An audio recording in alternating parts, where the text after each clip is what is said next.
आगे घुसते जा रहे हो तुम्हारा हिम्मत बड़ी यार।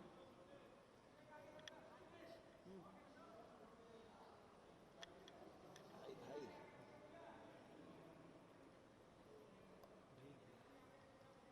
पीछे से बना रहे हैं तुम राजेश नहीं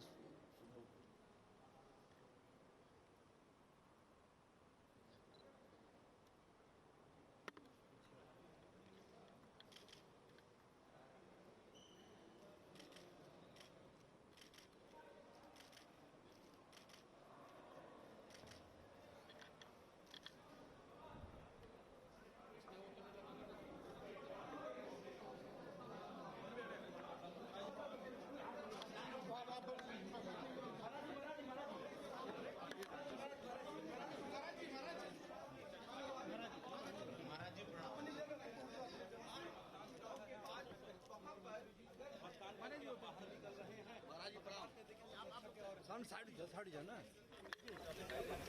आज का वहाँ पहुँचे वहाँ प्लीज प्लीज प्लीज आप वहाँ चलिए ना पहुँच रहे हैं ना बीजेपी साहब बाइक लाइनों को भेजो ना नहीं नहीं अंदर से आ रहे हैं क्यों अच्छा इनको छोड़ दीजिए राजेश को छोड़िए दो आदमी छोड़ो बाकी लोग चलिए मना करे यार भैया चलो वहीं चलाना है ये मीडिया ड्यूटी है ना भैया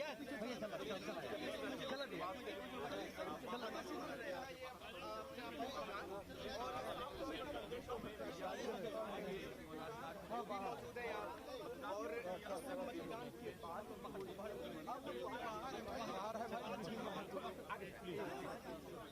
बाहर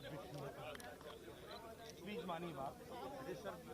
और ये देखिए लगातार जो पार्षद हैं बीजेपी के गोरखपुर नगर निगम के साथ यहाँ पे बैठे हुए हम माना कर रहे हैं हम रहेंगे कह रहे हैं कितनी बार से कह रहे हैं यार आपको सिक्योरिटी को ध्यान में रखते हुए साफ तौर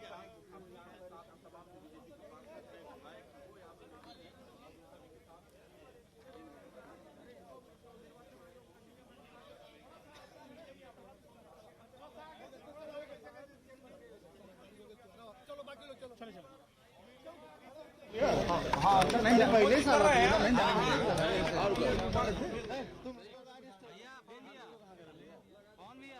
साइड हो जाइए ऑडियो ऑडियो क्या आगे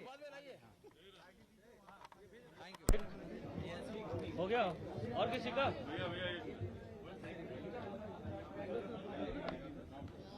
भैया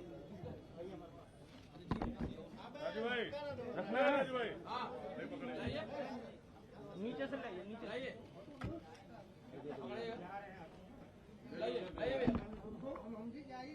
और है किसी का? हाँ, नीचे से दोनों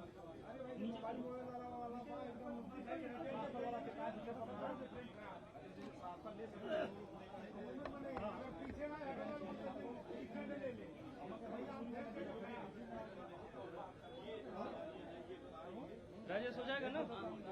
मैं वैसे बोला हूँ उसको, लेके आ रहा है।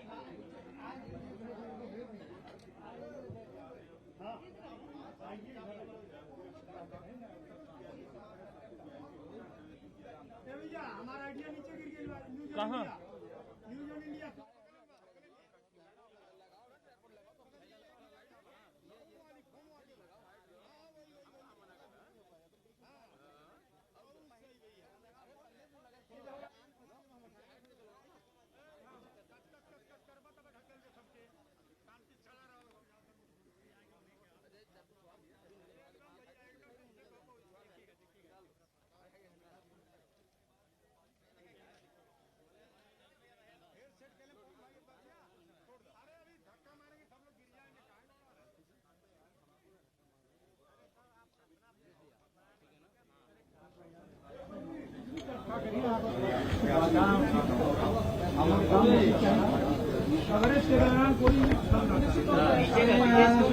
अब डीडी न्यूज सबसे ऊपर रख दीजिएगा। अब जो आएगा वैसे ही करेंगे।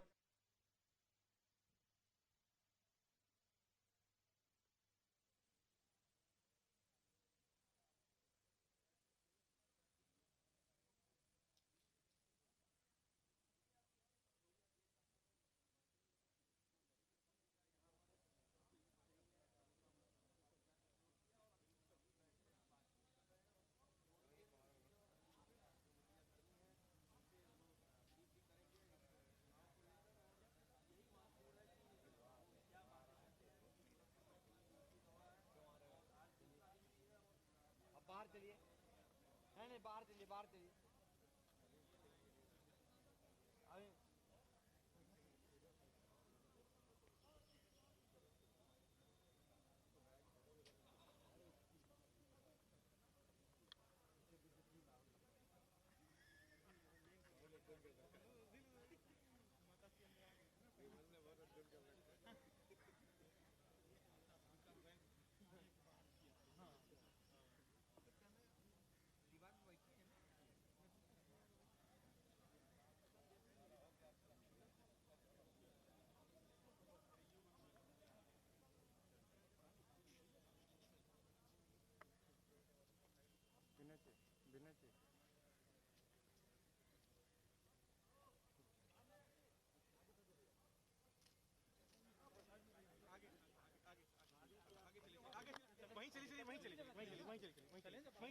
महाराज जी थोड़ा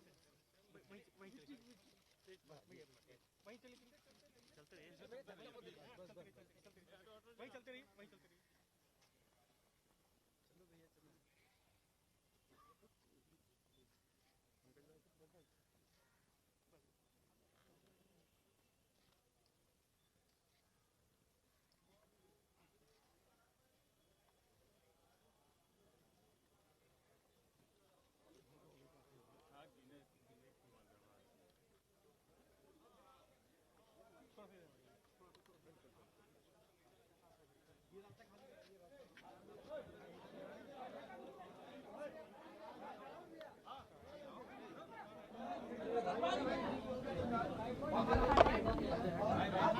विपिन यार आने दो भाई। विपिन विपिन से बन जाएगा, जूम कर लीजिए। विपिन सिंह को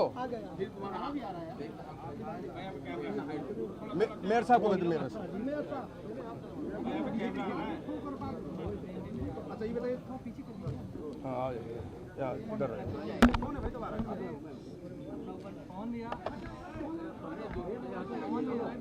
पीछे कर लीजिए, जूमिंग करके जूम करके पीछे कर लीजिए। मित्रों, वासंती नवरात्रि की आज अष्टमी तिथि है। मैं पूरे प्रदेशवासियों को महाअष्टमी की हृदय से बधाई देता हूं। नवरात्रि के पावन पर्व पर पूरे प्रदेश में जगत जननी मां भगवती दुर्गा की पूजा और अनुष्ठान के कार्यक्रम पूरी श्रद्धा, विश्वास और उत्साह और उमंग के माहौल में श्रद्धालुजनों ने हर जगह आयोजित किए हैं और ये निरंतर कल तक चलेगा।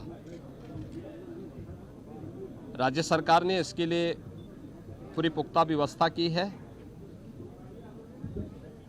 कल रामनवमी की भी पावन तिथि है। मर्यादा पुरुषोत्तम भगवान श्री राम के पावन जन्मोत्सव का पावन तिथि। अयोध्या धाम में विशेष समारोह होंगे। जगह जगह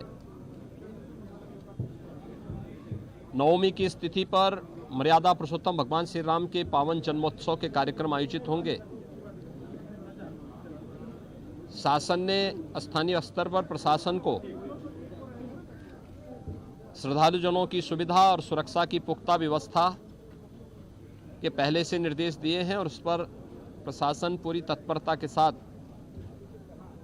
पूज्य संतों के मार्गदर्शन में श्रद्धालुजनों की भावनाओं का सम्मान करते हुए अपनी सुविधा उपलब्ध करवा रही है। महाअष्टमी की स्थिति में आज पूरे प्रदेश में विधान परिषद की स्थानीय प्राधिकारी की सीटों पर चुनाव भी आयोजित किया गया है। भारत निर्वाचन आयोग ने उत्तर प्रदेश विधानसभा चुनाव के दौरान ही इसकी तिथि भी घोषित कर दी थी और आज जो 36 सीटों पर चुनाव की अधिसूचना जारी हुई थी, इनमें से 9 पर भारतीय जनता पार्टी के प्रत्याशी पहले ही निर्विरोध चुने गए हैं। 27 सीटों पर आज चुनाव हो रहे हैं। गोरखपुर महाराजगंज सीट पर भी आज चुनाव यहां पर आयोजित हो रहा है। तो एक मतदाता के नाते मैं भी अपना मतदान यहां पर करने के लिए यहां पर विशेष रूप से आया हूं। मेरे साथ में पूर्व केंद्रीय मंत्री श्री शिव प्रताप शुक्ला जी, यहाँ के लोकप्रिय सांसद श्री रवि किशन जी, महापौर श्री सीताराम जायसवाल जी, विधायक ग्रामीण श्री विपिन सिंह जी और अन्य जनप्रतिनिधि भी अभी मतदान किए हैं। विधान सभा चुनाव में भारतीय जनता पार्टी ने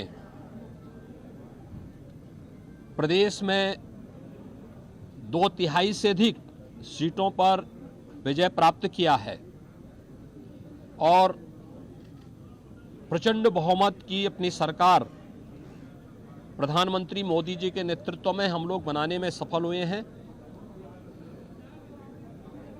विधान परिषद में पहली बार मुझे लगता है कि लगभग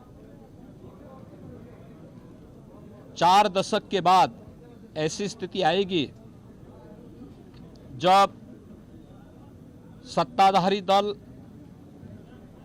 प्रचंड बहुमत के साथ विधान परिषद में अपना बहुमत बनाने में सफल होगा और मेरी प्रदेश के स्थानीय प्राधिकारी विधान परिषद चुनाव के लिए जो भी मतदाता हैं, क्षेत्र पंचायत समिति के सदस्य, ग्राम प्रधान, जिला पंचायत के सदस्य, पार्षद, चेयरमैन, मेयर, ब्लॉक प्रमुख, जिला पंचायत के अध्यक्ष, माननीय विधायक, माननीय सांसद, मेरी उन सब से अपील है कि प्रदेश के अंदर लोक कल्याणकारी कार्यक्रम को आगे बढ़ाने के लिए आवश्यक है कि दोनों सदनों में एक पार्टी की पूर्ण बहुमत प्राप्त हो। विधानसभा में 2017 में भी प्रचंड बहुमत के साथ भारतीय जनता पार्टी को प्रधानमंत्री मोदी जी के आह्वान पर प्रदेश की जनता ने अपना आशीर्वाद दिया था। 2022 में भी प्रधानमंत्री मोदी जी के नेतृत्व में प्रचंड बहुमत की सरकार फिर से प्रदेश में बन चुकी है। 2017 में जब हम लोग आए थे विधानसभा में हमारा प्रचंड बहुमत था, लेकिन विधान परिषद में तमाम कठिनाइयों का सामना हमें करना पड़ता था और अपनी नकारात्मक भूमिका के कारण समाजवादी पार्टी प्रदेश के विकास को अवरुद्ध करने का हर संभव प्रयास करती थी। लेकिन अब स्थानीय प्राधिकारी विधान परिषद के इस चुनाव के बाद भारतीय जनता पार्टी का प्रचंड बहुमत के साथ जीतना तय है और प्रचंड बहुमत के साथ 36 में से अधिकतर सीटें जब भारतीय जनता पार्टी जीतेगी तो स्वाभाविक रूप से प्रदेश के विकास को, लोक कल्याणकारी कार्यक्रमों को, महिलाओं के कल्याण से जुड़ी हुई और उनके स्वावलंबन और सुरक्षा से जुड़ी हुई योजनाओं को, नौजवानों के रोजगार से जुड़े हुए कार्यक्रमों को, अन्नदाता किसानों के हितों के लिए, श्रमिकों के सम्मान और उनके स्वावलंबन के लिए सरकार और बेहतर तरीके से कार्य करने में सक्षम होगी। और मेरी सभी जनप्रतिनिधियों से अपील होगी कि प्रदेश के 25 करोड़ नागरिकों के हितों को ध्यान में रखते हुए हम भारतीय जनता पार्टी को जो आशीर्वाद जनता जनार्दन ने विधानसभा में दिया है, विधान परिषद में भी वो समर्थन अवश्य भारतीय जनता पार्टी के अधिकृत प्रत्याशियों को, चुने गए जनप्रतिनिधियों का अवश्य प्राप्त होगा। मैं एक बार फिर से पूरे प्रदेशवासियों को वासंतिक नवरात्रि, महाअष्टमी की स्थिति, महानवमी और मर्यादा पुरुषोत्तम भगवान श्री राम के पावन जन्म दिवस रामनवमी की भी हृदय से बधाई देता हूं, अपनी शुभकामनाएं देता हूं। जी, आपने कहा है कि गरीबों का आशियाना ना उजाड़े, अधिकारियों को आपने निर्देश दिया, क्या वजह है इसके पीछे? देखिए, प्रदेश में माफिया के खिलाफ जीरो टॉलरेंस की नीति और अपराधियों के खिलाफ जीरो टॉलरेंस की नीति के तहत सरकार कार्य कर रही है।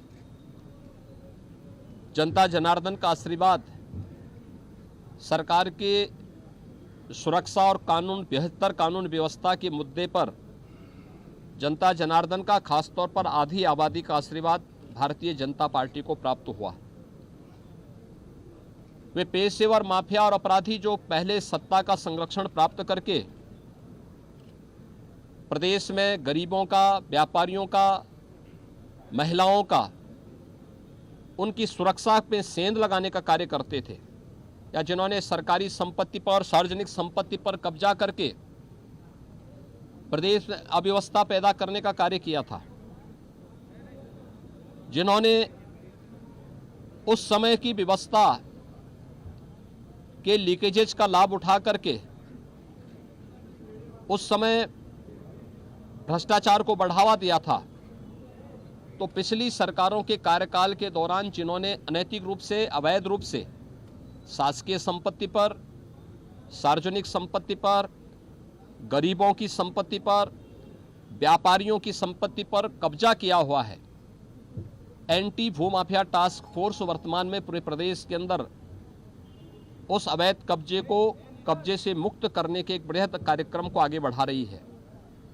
हम लोगों ने अब तक 2500 करोड़ रुपए की संपत्ति माफियाओं का, पेशेवर माफिया, इसमें पेशेवर अपराधी भी हैं, भूमाफिया भी हैं, खनन माफिया भी हैं, वन माफिया भी हैं, पशु माफिया भी हैं, इन सभी माफियाओं से जुड़ी हुई उस संपत्ति को जब्त किया है और उस पर प्रभावी कार्रवाई चल रही है। लेकिन अपने आशियाना बनाने के लिए, अपना घर बनाने के लिए अगर किसी गरीब ने सार्वजनिक संपत्ति पर कहीं पर कब्जा किया या उसने अपनी झोपड़ी डाली हुई है, तो उस झोपड़ी को तब तक प्रशासन नहीं हटाएगा जब तक कि हम उसके लिए व्यवस्थित कोई सुरक्षित आवास उपलब्ध न करा दें। और इसके लिए पहले से व्यवस्था की गई, उसको आप चिन्हित करिए। अगर वह किसी आरक्षित श्रेणी की कैटेगरी नहीं है तो फिर उस गरीब को वहाँ उजाड़ा नहीं जाएगा, उसको वहीं का पट्टा वहीं पर हम उपलब्ध करवाएंगे। लेकिन आरक्षित श्रेणी की है तो उन स्थितियों में उन्हें सुरक्षित आवास उपलब्ध करवाने के बाद फिर व्यवस्था देंगे। ऐसे ही स्ट्रीट वेंडर को व्यवस्थित पुनर्वास करने की व्यवस्था और उन्हें सुरक्षित रूप से अपने रोजगार को उपलब्ध करवाने की संभावनाओं को आगे बढ़ा करके पीएम स्वनिधि का भी उपयोग करते हुए राज्य सरकार इस पर कार्य कर रही है। और इसलिए बहुत सख्त हिदायत दी गई है कि प्रदेश सरकार की जो एंटी भूमाफिया टास्क फोर्स की कार्रवाई है, यह कार्रवाई पेशेवर माफिया और अपराधियों के लिए है, किसी गरीब निरीह कमजोर व्यक्ति के लिए नहीं है। और उसके प्रति एक संवेदना और सहानुभूति हमारी पूरी होनी चाहिए। इस बात को जरूर ध्यान रखेंगे।